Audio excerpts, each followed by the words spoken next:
Today's special forces are elite fighters, highly skilled soldiers who operate dangerously close to the enemy.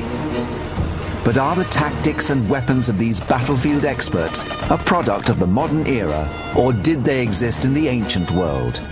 Were ancient special forces far more advanced than anyone thought? The Marines with a mission to save a metropolis. The jungle weapon that turned the tide of war. The canine force of the Roman army. The sharpest sword ever forged. And body armor astonishingly made of silk and offering protection in battle. Discovering the mysteries of the ancient special forces.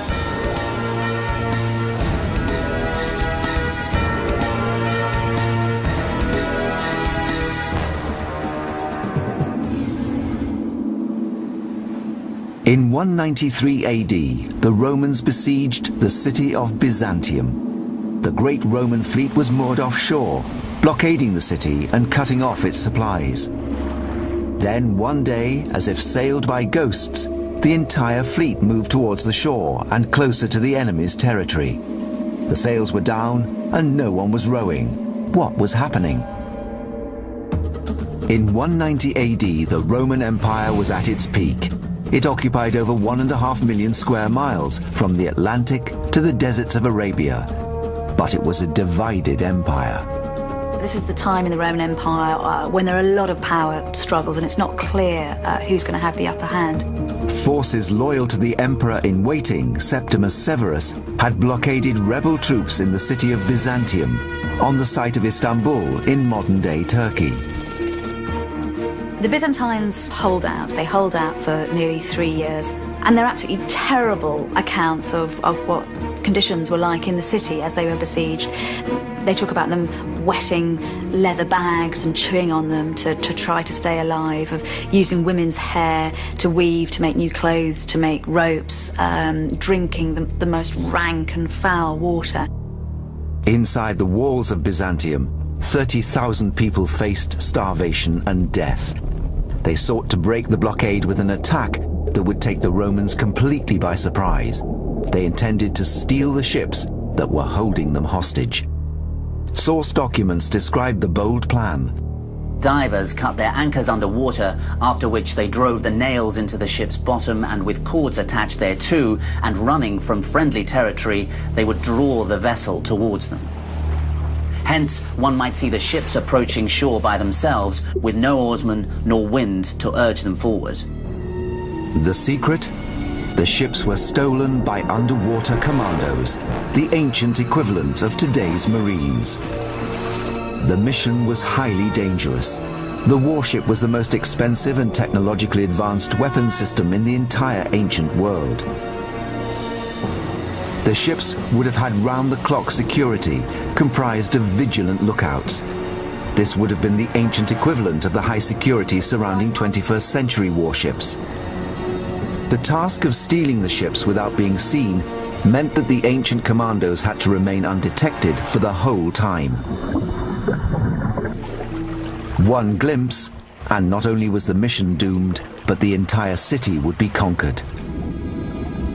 But how did the ancient divers remain unobserved beneath the sea, hundreds of years before the invention of underwater breathing technology? The Byzantine divers must have accomplished the feat on a single breath of air. But how did they do it? At the Royal Lifeboat College on the south coast of England, Ancient Discoveries is investigating the techniques and training the Byzantine divers must have used for their underwater mission. Mark Harris is a British champion in a discipline known as freediving. Freedivers are like the underwater special forces of the ancient world. Today we've got things like frogmen who use rebreathers, but in those days, of course, they didn't have that equipment. They just had the ability to hold their breath. The advantage of having a freediver unit within a navy would really be the invisibility factor of being able to swim distances underwater and not be seen from the surface. A 6-foot section of a replica Roman hull has been rigged to a scaffold and lowered into a tank. Mark will test how long he can remain underwater on a single lungful of air. He will also assess how much work he can get done using only Byzantine underwater tools and a weight. This device is called a Scandalopetra and was used by the ancient freedivers to descend and provided them with the negative buoyancy that they needed to get there. Mark will have to combine his freediving skills with those of a military frogman. He must cut loose the ship's anchor and attach a rope to the Roman hull. I think my most challenging task actually is going to be trying to attach this plate onto the side of the hull. The hulls of ships are built to be as smooth as possible to allow them to glide drag-free through the ocean. The ancient commandos would have had to attach a plate to the hull before even attempting to tie on the ropes. I've got 4 nails to drive in, and I think that's going to be quite a tricky job to do.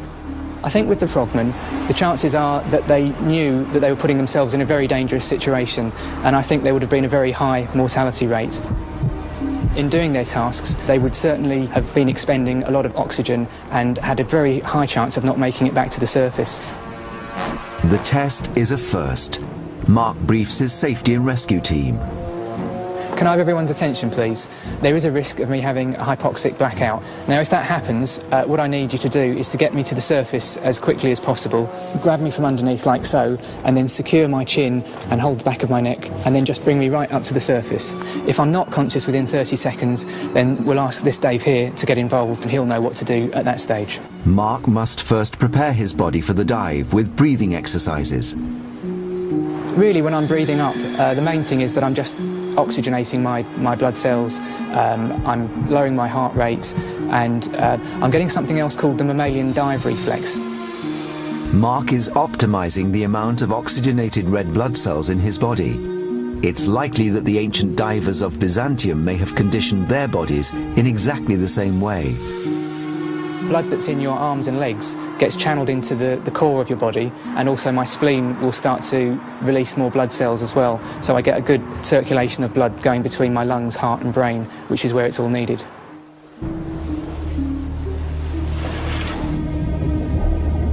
Mark's first task is to cut the rope holding the ship's anchor.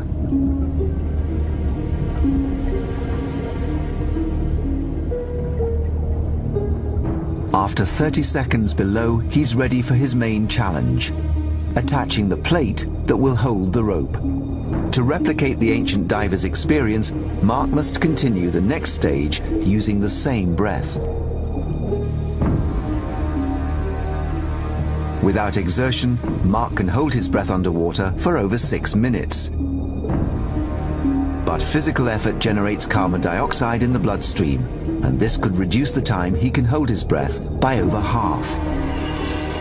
He has now been underwater for 2.5 minutes, pushing his respiratory system to the limit and creating the risk of a shallow water blackout. By now, the ancient diver's lungs would have been extremely painful, yet they needed to continue work, as coming to the surface would have risked being spotted. There are a lot of dangers associated with free diving, and the most significant is that of shallow water blackout, which occurs usually as the free diver is ascending to the surface. Now, on the way up, the lungs expand because as gases have less pressure exerted upon them, they occupy more space. Now, this has the effect of drawing out the remaining oxygen in the tissues into the lungs, and it is the loss of oxygen, or hypoxia, that causes the loss of consciousness. And there usually is no warning of this. After 4.5 minutes underwater, the anchor cable is cut, the plate is in place, and Mark has successfully attached the rope. A dozen divers could have attached 12 ropes on a single undetected breath. This would have been enough for the men on shore to pull the ships towards the land. Mission accomplished. Yes, that was definitely successful. I think it opened my eyes really to what the ancient frogmen would have been doing. Amazingly, holding one's breath for 4.5 minutes while performing physical exercise is 4 times longer than the average person can hold their breath while sitting still. By using this ingenious method, the Byzantines captured a significant number of Roman warships. But even this could not save their city. They had to leave the protective shelter of their city and seek food, and it was then that the Romans attacked and slaughtered them. The Romans captured the city and razed it to the ground. Byzantium was rebuilt by Rome, and it would again become the capital of the Roman Empire when Constantine converted to Christianity and its name got changed to Constantinople. And it still stands today as Istanbul, that city that sits on the brink between East and West. In every era, special forces are called upon to fight in extreme situations. Andrew Lambert and Richard Windley are investigating a device that was made for another extreme terrain, the jungles of Southeast Asia. This specialist weapon saved an entire empire from total destruction. The jungle can be cramped and claustrophobic. There's no room to maneuver heavy infantry or large assault weapons through dense undergrowth and around massive tree trunks. Jungle warfare calls for stealth, silence, special weapons, and forces. You need special training, you need special equipment, you need special experience to fight effectively in the jungle. There is limited evidence from ancient Asia of a mysterious jungle superweapon, one that would allow special forces to operate in silence in the dense tropical undergrowth. Between the 9th and 15th centuries, the Khmer Empire ruled over great swathes of Southeast Asia. And its capital, Angkor, the largest city of the ancient world, covered 1,150 square miles, roughly the size of present-day Los Angeles. It was an ancient superpower. But in the 12th century, the Khmer Empire was nearly destroyed. A small rival kingdom, the Champa from present-day Vietnam, was growing in strength. Armed by the technologically advanced Chinese to the north, they marched into Khmer territory. A simple bow, as used on the back of their attack elephants, only had an effective range of 50 feet. But this was perfect when fired from a fast-moving elephant at a height of 15 feet. But jungle forces operating hundreds of years ago needed a weapon that could be carried and deployed in thick undergrowth, brought up silently into a firing position, and fired at a much greater range and with much more power than the simple bow. The ancient jungle elite forces superweapon was the double crossbow. Ancient Discoveries is investigating how this weapon became the key to how two superpowers fought to dominate a 500-year-old world order. Leading model maker Richard Windley has reconstructed this ancient weapon. So Richard, what have we got here? It looks like two bows back to front. The idea is we can get a much longer draw with shorter bows so that these things would be useful in confined spaces in jungle warfare. On covert missions, the elite forces needed range to shoot at the enemy from a distance. To get range, they needed a more powerful bow. The way to make a bow more powerful is to make it bigger. But a bigger bow is too large and clumsy to deploy in jungle conditions. The answer was to double the power of the bow, not by doubling its length, but by its number, the double bow. That's the one thing that seems to make sense with this. Even if you don't get any more power than with a longer, simpler bow, the sheer fact that you can maneuver it through the jungle is going to give you that critical advantage. Well, that's right, and I think a sensible test would be to test one of the bows on its own, strung as a normal bow, and then set it up with a complete string in the double bow configuration, and then try it again and just compare ranges. The range of the double bow should be greater than that of a single bow, although the double bow's design might make you believe the opposite. The way the bowstring is wrapped around both bows produces a lot of friction that might lessen the power of the double bow. In a normal bow, one's arm simply pulls back the string. But in a double bow, the string must slide over the first bow to pull that back. The friction at this joint could easily make the expensive addition of a second bow hardly worth the effort. As the string slides over the arm of the second bow, it rubs against the wood. This again uses up valuable power that is not being utilized to project the arrow to its target. Right, well that draw is about 11 or 12 inches. The single bow shot goes 40 feet. Okay, that's the first one, so. Alright. What we've got here is two bows, and they're bending in opposite directions to give us a double effect. Are we square now? That's about centred now, Yeah. but as you can see, we can actually feel the jerking, so we really are actually You can getting see it right on these ends. I think we better pull this together because those reliefs show two men pulling. The archaeological evidence confirms that the extra power would have required 2 soldiers to draw the bow. Right. Okay, if you'd like to find that. Yeah, why not? Sorry. This is the double bow. Let's see how much further it goes. I think we better pace that out, Richard. Yes, that looks significantly better, doesn't it? It does. The arrow from the double bow travels 65 feet. We're looking at least a 50% increase. So what we've got here is a machine that gives us 50% more power with no extra width. That's right. Even with the energy lost at the friction point, the double bow has 50% more range than the single bow. A militarily effective improvement, this extra power also gave it another advantage. The only problem we've got, of course, in a jungle, you're going to lose performance because you're firing through trees, you're firing through leaves. So what we really need to do, I think, is to look at just how well this works in a jungle situation. The dense foliage that the Khmer and Champa were fighting in produced obstacles between the weapon and the target, barriers that could slow down the arrow and render it less effective.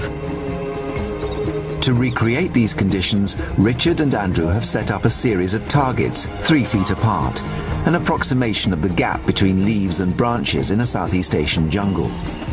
Real leaves and branches are of varying thicknesses, but Richard and Andrew are using thick paper for the test because it has a uniform thickness.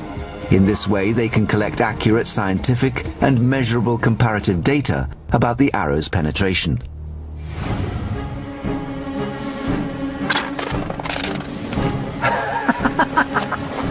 That was fantastic. The ripples we went through.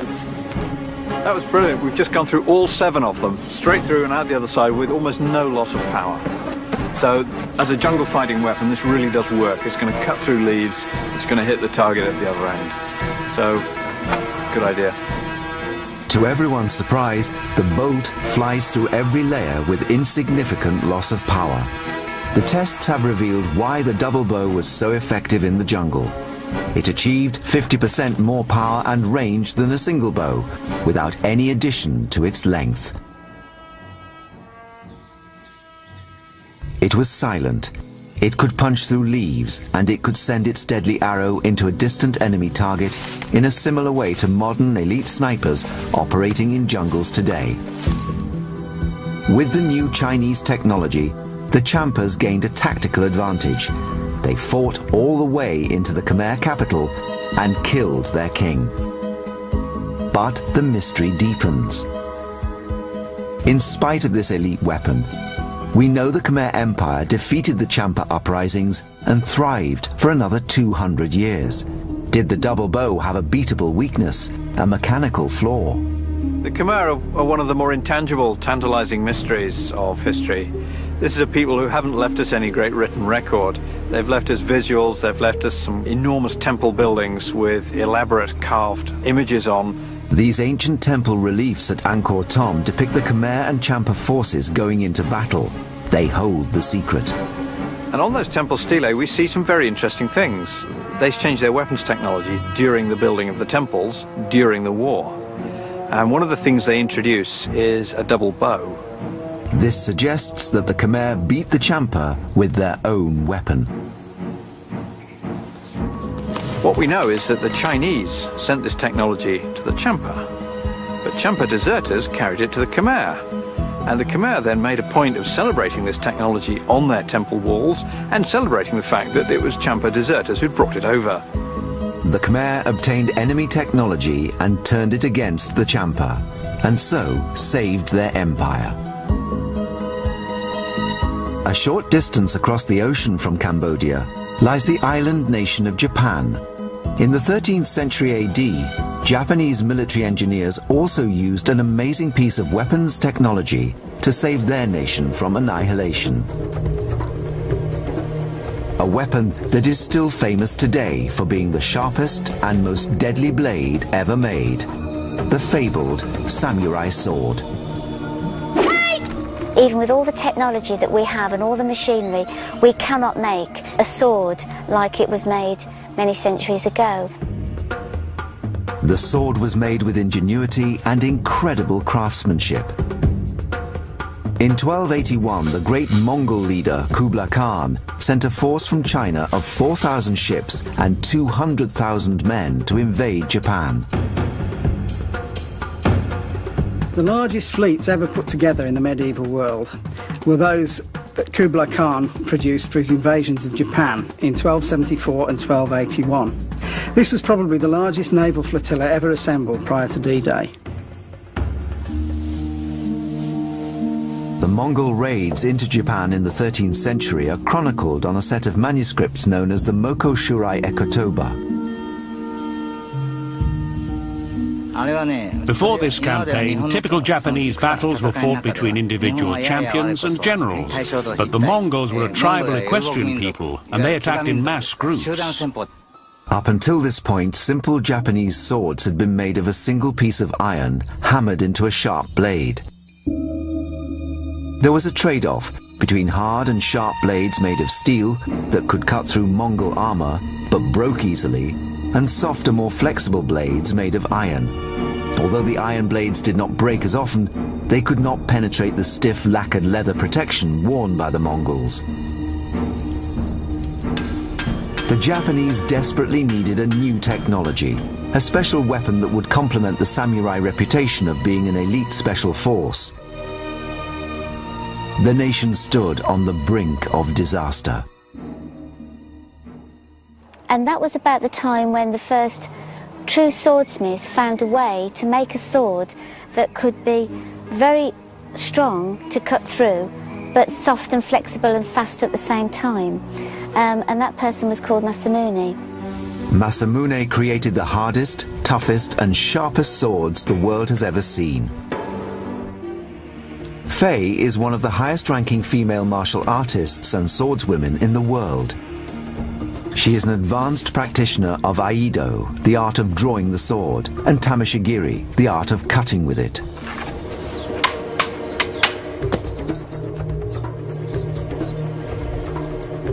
But how did the great swordsmith Masamune manage to create such a deadly weapon?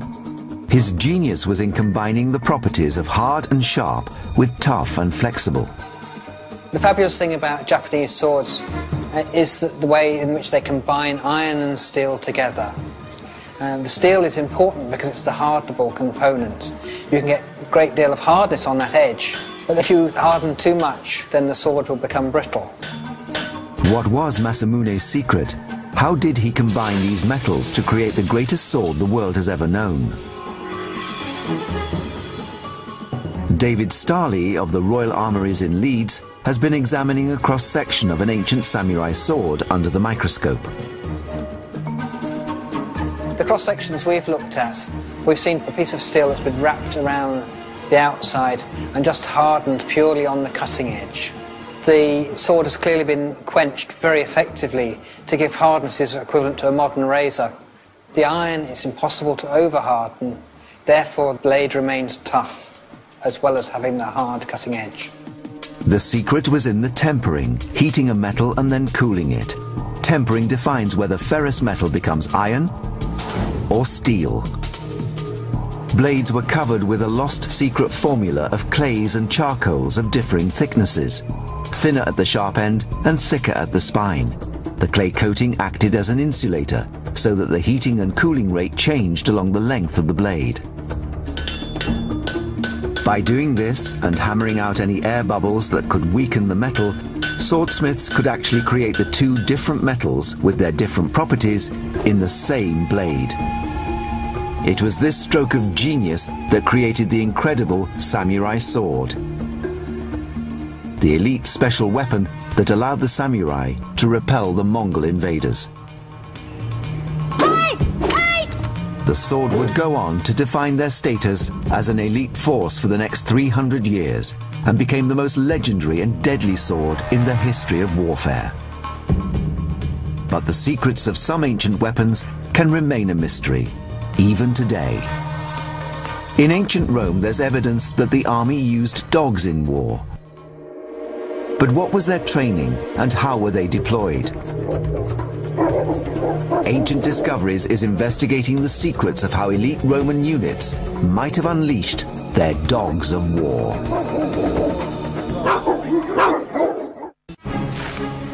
From the war elephant tanks of Southeast Asia to the heavily armored troops charging on horseback across the medieval battlefield, all armies across history have employed animals in war.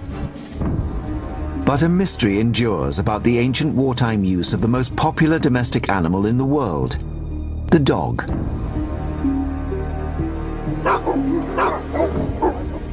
The canine tooth of a fully grown mastiff can reach up to 2 inches long. It's one of the oldest breeds of dog in the world, weighing up to 60 pounds. This makes such a dog an ideal special forces weapon.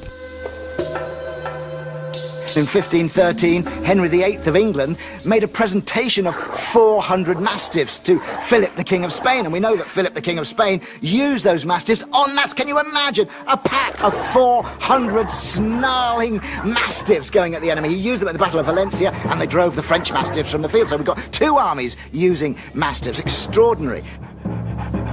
But what of the Roman dog units? One of the most frustrating things about trying to look at dogs in the Roman military is the Romans just haven't written enough down for us. And the Romans, they write everything down. We know so many details about life in the Roman army, but not much about how they use dogs. We know they did use dogs, there's reference to dogs, and there are certainly images of dogs, and there are images of dogs in battle, but they don't tell us how. But on the column of Marcus Aurelius in Rome, there are clues as to how the Romans used military dogs. Marcus Aurelius was one of Rome's greatest emperors. He won several military campaigns against the barbarian tribes on Rome's northern borders, but was also a great philosopher whose writings are still studied today.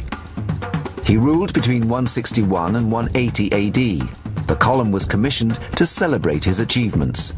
There is one scene from the Marcus Aurelius column of this emperor which shows 2 dogs together near military figures, including the emperor and so on. According to 17th century accounts describing the column, it illustrated an extraordinary tactic used in battle by Roman dog units. The dogs would be unleashed, and just as they arrived at the front rank of the enemy, Roman archers would let fly their arrows. It's a controversial theory. So that as the enemy lifted their shields to defend themselves against the arrow storm, then the dogs would come in and seize their legs.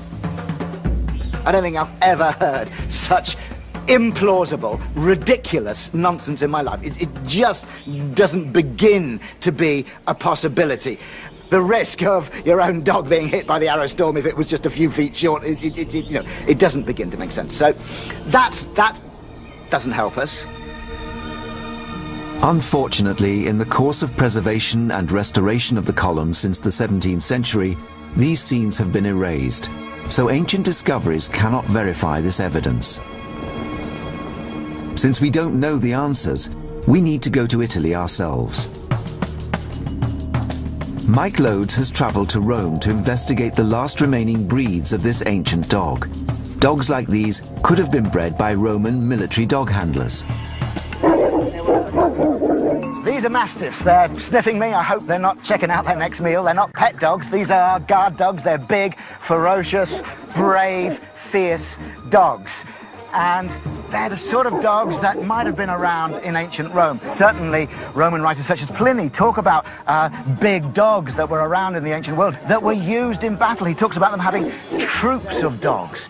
So, I mean, this is intimidating enough, just having half a dozen here with the handler. But imagine a great troop of dogs slavering and snarling and coming for you. Huge value for intimidation in a military sense. It takes almost superhuman strength to rein in 5 massive dogs. Is this a clue as to the size of a unit under one dog handler? This is an extraordinary feeling. They've just given me these 5 mastiffs to hold, which I think can pretty much do as they like, and they pretty much are doing as they like. But I think a trained handler, probably with a big stick, because the Romans weren't terribly friendly to their animals, could probably take 4 or 5 on a leash like this and go in. So they're not taking them as one. I see this as a handler going in with a whole fistful of mastiffs to intimidate and take out the enemy.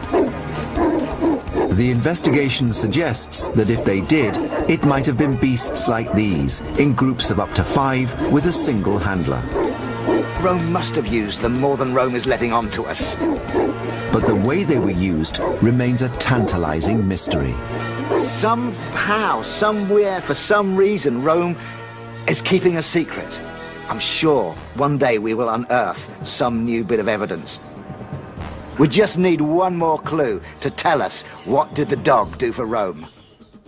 As yet, there is no archaeological evidence about canine special forces. However, vast amounts of historical evidence does exist about the samurai, those elite warriors of antiquity. Although even with them, there remain some intriguing mysteries, and startling facts can still be uncovered. Yes, they had swords, but it wasn't their weapon of first choice. Their principal weapon was the horse and the bow. They were mounted archers. And in the age of the horse and the bow, where for centuries this ruled the battlefield, certain elite warriors, bodyguards and messengers had a device called a horo. It was a special kind of flag, and allegedly it could stop arrows. Ancient Discoveries is investigating this implausible protective device. Can a team of leading experts unravel the mystery of how a simple piece of fabric was able to protect the samurai from a hail of arrows? Often outnumbered, relying on surprise and speed, special forces depend on superior equipment to carry out and survive their mission.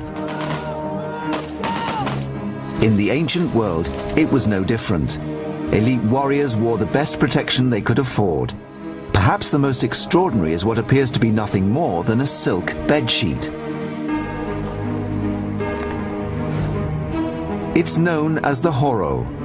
It's shown in illustrations in the many ancient texts that chronicle the clan wars that ravaged Japan through the Middle Ages.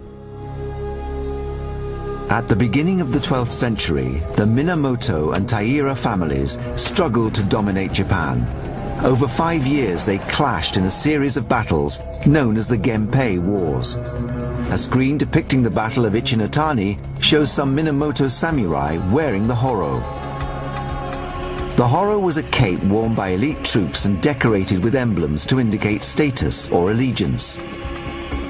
But a mysterious secondary use is indicated by its translated name in English, arrow catcher or arrow entangler. In its time, the arrow was the deadliest distance weapon on the battlefield. The elaborate dress of commanders and elite troops made them distinctive targets. In terms of sort of application, arrows and bullets fill the same niche in warfare, but in terms of the sort of materials that you might use to stop them, they're slightly different. Armor to protect against arrows was generally made of a hard, impenetrable material like metal or lacquered leather. So how could a piece of silk tied on with string give anywhere near the same level of protection? 3D analyst James Dean is investigating the physics of how a simple piece of cloth might stop a deadly arrow moving at over 80 miles per hour. And as the samurai is riding along, this layer of silk is billowing out behind him, and if we look at the fine structure of the silk, we can see that it's very fine weave, which has 2 advantages. One, it's a very soft material, which means that the material will envelop the arrow. And secondly, it means that it's the tight weave prevents air getting through it. So it means that when we try and move it, it's creating a lot of drag and is trying to resist that movement. And if we go back to the wider view, we can see what happens when we release an arrow into the structure. And if it goes in there, then as soon as we make contact here, we can see that the fabric is deforming and it's completely enveloped the arrow. And instead of just the tip of the arrow creating a very sharp contact point, Here we can see that there's lots of points of contact. The material is completely wrapped around the head of the arrow, and the shaft and flights are also causing drag. And this means that the arrow and all of its kinetic energy are now trying to drag the material along with it. And by the time we get close to the rider, we can see that the kinetic energy is completely dissipated, and the arrow falls to the ground before it's made contact. But did the masters of the battlefield trust their lives to this theory? So, Richard, let's see what you've done with this. Aha! That looks like a Horo to me, but I don't think that would work. This is like a lampshade. That material is so taut. Yeah, well, we think this is the last version of it in its sort of ceremonial form. So that's imitating the billow when you're standing in a parade static. And this one's cotton. This one's cotton. And, of course, we can see here the Japanese heraldry here. So, I mean, that's the other function of this. Yes. I mean, it is an identifier. So if we've got to simulate that on the back, that's a heck of a lot of material to billow, isn't it? It is quite a lot of material. I mean, I can just feel the weight of this. We're going to need a bit of a supercharged horse to get that to billow out. But there are translations that I've read that say cotton, but others that say silk. The silk one's a very different beast altogether. Much, much lighter. Oh, Guy, this is more akin to sort of modern or 20th century parachute silk. It needs very, very little air movement for that. Oh, look at that. There we go. There. Samurai airbags. That's what we need. That's fantastic. I can see it functioning. What I can't really see is I can't see it stopping an arrow. What do you think? Well, one wouldn't think that would have any resistance to an arrow. It doesn't seem very likely, does it? It doesn't. Well, I think the first thing to do is to test it, and I think not on me, so wind machines, what's occurring to me. Mike has brought his samurai bow to the Ancient Discoveries testing ground. It might be that the Horo doesn't stop an arrow, but it slows it down enough that it will no longer penetrate the armour. So we're going to test it against this ballistic jelly, which is supposed to simulate the density and resistance of human flesh.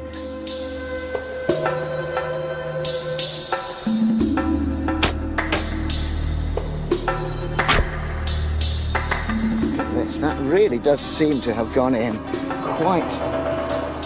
Oh, look at that. Really quite a long way. So that's a killing wound. Let's see if the Horo will save my life. Silk is a famously light and strong material, but can it stop an arrow flying at 80 miles per hour? Testing his archery skills, Mike is surprised to discover an unanticipated feature of a Horo billowing in the breeze.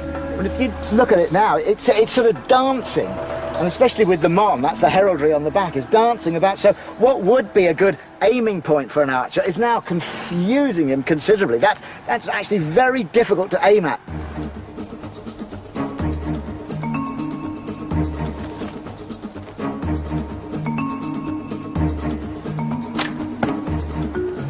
That's amazing! You can see it's work! Look! This is completely unbelievably and what would you fantastic. call that? You call it entangled? I would call it entangled, but also a stop. Yeah. I mean, that completely exceeded my expectations. I say the point's still gone through, but I mean, it's the shaft. It stopped the shaft. It's extraordinary. It's genuinely surprising. It really is, isn't it? See, that's a sort of an armour-piercing little, you know, narrow bodkin-y type arrow, because he would be wearing armour. The next test is to try a big broadhead, a cutting head. Maybe the broadhead will cut the silk. Pretty good, I think. Look at that. It's done what I predicted. It has cut through the silk. But then once it was in the silk, the weight of the shaft just dropped that silk down. Yes, that's right. So it came through, it used all its energy by then, and then it just dropped down. And these guys are going to be partially armoured anyway, aren't they? Exactly. We just want to resist the fatal penetration of armour. An ancient warrior fleeing for his life would have been lucky to have had only one arrow to contend with. Mike and Richard are building up a picture of how the Horo would have protected a rider from numerous arrows fired from various angles and ranges. It's been both fascinating and frustrating at the same time. It was slowing them down. I mean, sometimes it was even just punching them out, like as if it was a trampoline. And yet there were others that did get through, and they went right through, completely defeated it, and hit this with a great smack. The Horo in Mike and Richard's test successfully deflected 70% of the arrows fired at it.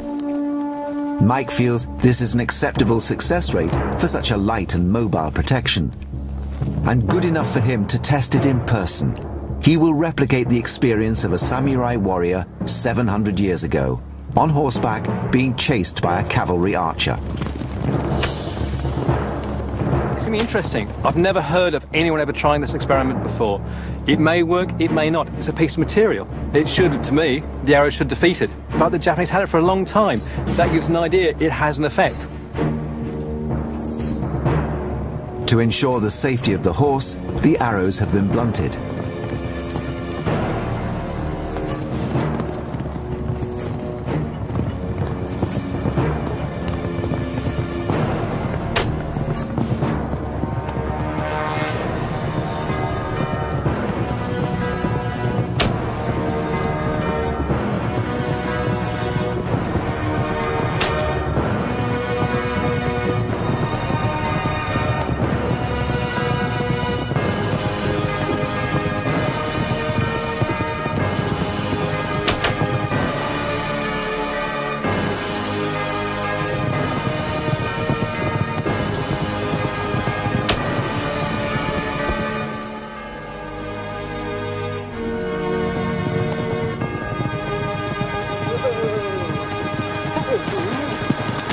That was great!